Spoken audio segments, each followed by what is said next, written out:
আমরা এই মুহূর্তে রয়েছি হাওড়ার আন্দুলে। আন্দুল ই রিক্সা অ্যাসোসিয়েশনের পক্ষ থেকে স্বেচ্ছায় রক্তদান শিবিরের আয়োজন করা হলো। রক্ত এমন একটা উপাদান মাত্র মানব দেহেই তৈরি হয়।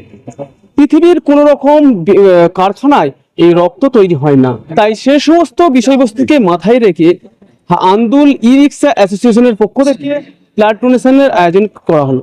এটা আমাদের তৃতীয় বর্ষে পদার্পণ করলো। আন্দুল স্টেশন ই রিক্সা অ্যাসোসিয়েশনের পক্ষ থেকে আমরা প্রতি বছরই এই গ্রীষ্মকালীন যে রক্তের মহাসংকট তৈরি হয় সেক্ষেত্রে মুমূর্ষু রোগীদের পাশে দাঁড়ানোর জন্য, তাছাড়া মানবিক দায়বদ্ধতার জন্য আমরা মূলত রক্তদান শিবির, এছাড়াও অঙ্কন প্রতিযোগিতা, বস্ত্র বিতরণ এবং সাংস্কৃতিক অনুষ্ঠান রাখি। অঙ্কন প্রতিযোগিতায় যারা প্রতিযোগিনী থাকেন প্রত্যেকের জন্যই বিশেষ উপহার থাকে। এছাড়াও আমরা বেস্ট 5 করে থাকি প্রতি বিভাগ অনুযায়ী। আজ আমরা প্রায় 300 জনের মতন অংশগ্রহণকারী পেয়েছি।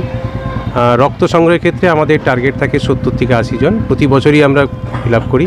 এবছর এই পর্যন্ত প্রায় 40 জন মতন হয়ে গেছে।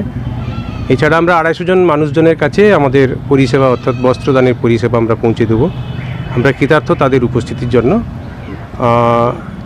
সান্ধ্যকালীন সাংস্কৃতিক অনুষ্ঠান আছে, বিভিন্ন মার্গের অনুষ্ঠান থাকে, নৃত্য, তাছাড়া আমাদের বাউল, দেহতত্ত্বের গান, মাটির গান।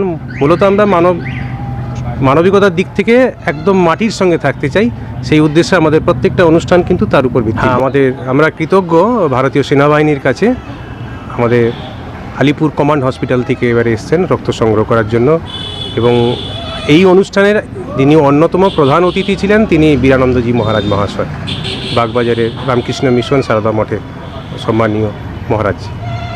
এইটাই আমাদের কাছে একটা চিন্তা ছিল যে আমরা যেটা মুখে বলি সেটা বাস্তবে কতটা কার্যকরী করব। সাধারণত এটা একটা দৃষ্টান্ত। ই রিক্সা অ্যাসোসিয়েশন অর্থাৎ রিক্সা স্ট্যান্ড থেকে যে সাংস্কৃতিক চেতনা, মানবতা বোধ আসে তার প্রকৃষ্ট উদাহরণ কিন্তু এটাই। আমরা শুধুমাত্র যে ই রিক্সা পরিষেবার মধ্যে থাকি তা নয়, এই জিনিসটার আমাদের কাছে সবথেকে বেশি নাড়া দিয়েছিল যে রক্তের যখন প্রয়োজন হয় তখন কিন্তু আমরা রক্ত পাই না, কারণ প্রায় 4% মানুষ রক্ত দেয়।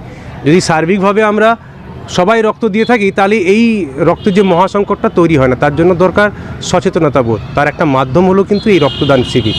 তাই আমরা সেটার উপর দায়বদ্ধতা নিয়েই মানবতার খাতিরে এই জিনিসটা তৈরি করি প্রত্যেক বছর।